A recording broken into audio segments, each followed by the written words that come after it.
Now, this is a comment that I actually appreciate, and it's good to get some that are productive towards certain videos that I made. This really is reference to a video that I made a few days ago where I said the average person who gets a DUI has been driving intoxicated for at least 10 years, and some people have been driving 80 to 100 times before they actually get caught, if they get caught at all.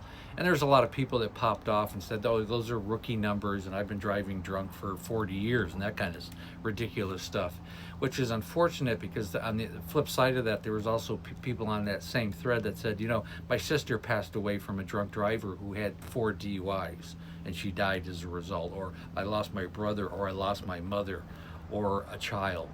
And there's people who lost people, and then there's people on that same thread who are like popping off. It's sad. But this really kind of brings it together. I'm going to go over this comment here in just a second, but it's important to understand the mentality that it's somehow socially acceptable to drink and drive at all with any amount of alcohol in your bloodstream. And it's not. And I mean, there's this old school way of thinking, and there was one comment here I almost was going to take out that I kind of appreciated. The guy had a father, and he said whenever he had to go on a long ride, he always had to get one for the road. So he had to get a drink before he started driving.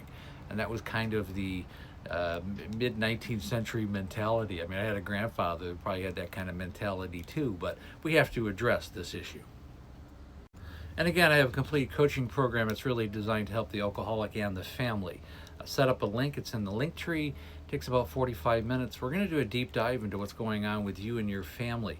I'm really looking for people who want to change their life and the projection of where they're going. You really need to reinvent oneself.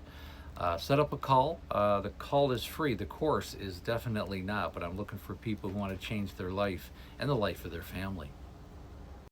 So let's read this comment. It's an important comment from Molly. To change behavior, you have to change belief.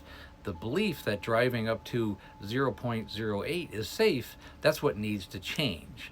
Then the behavior change is easier. And what she's really getting at is no amount of alcohol is safe to drink and drive. We shouldn't be thinking, oh, well, as long as I'm safe if I have roughly 2 drinks, which is the average amount for someone that has 0.8, depending on their body size. I mean, if you weigh 100 pounds, 1 drink will get you there. If you weigh 250, it might take 2 or 3. But the point is, you shouldn't be drinking at all. And if you're drinking at all, this is why we have Ubers in this day and age.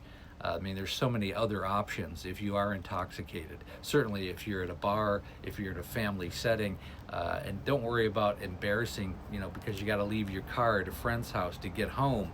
You should be more embarrassed to take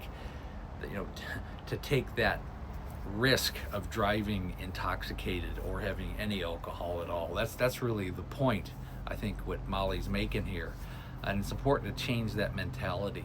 Now, they're talking about, having self-driving cars and things like in the future. Maybe these issues will all be solved when we do that. But right now, we're a long ways from that.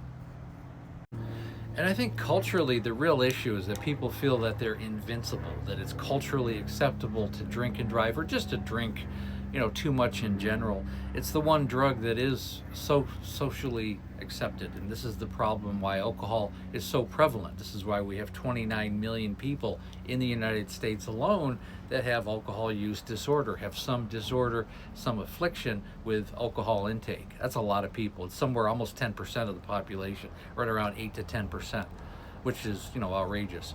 And this is why we have so many issues with it. We lose somewhere between 14 and 15,000 people on our freeways every year because of intoxicated people, because somebody overdrank. And that doesn't even include, how many people, get tickets for DUI, how many people get arrested for DUI, get their car impounded.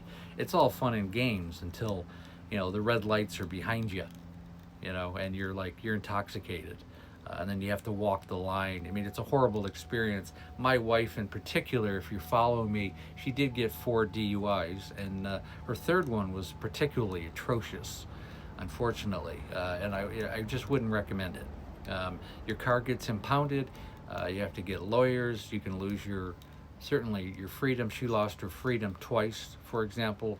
She had spent 60 days in jail. Another time she spent 65 days in jail. And then because of overcrowding, she spent another 3 months under house arrest on 2 different occasions. And the people that really suffer are the family members.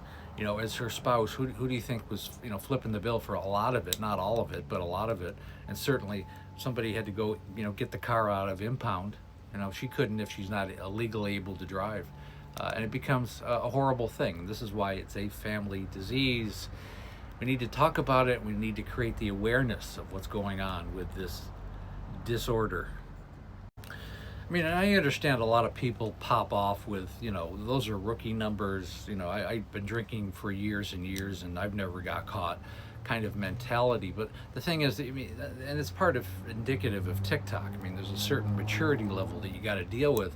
But the underlying problem here is that it's somehow socially acceptable and it's all fun and games until somebody gets hurt. It's not just hurt, but people get killed, and that's the reality of it. And that's the important thing to point out here, and I hope that resonates. Really, the last thing I want to go over is my wife's memoir. It's called Amanda, A Cautionary Tale of Alcoholism. Again, you can click on the link in the link tree. It's available anywhere in the world. There's an international link. You can also go to my website and purchase the book on PayPal. It's available on Amazon in this form. Also on Amazon is the ebook. It's also available on ebook on Barnes & Noble and the Apple website. Important book. You can understand, you know, certainly what I've been through as a family member. Certainly it cost my wife her life. It wasn't just the 4 DUIs. It was you know, decades of alcohol. It will destroy you, your body, your mind, and everything that you hold near and dear. And I hope this video's made sense. Thanks so much for listening.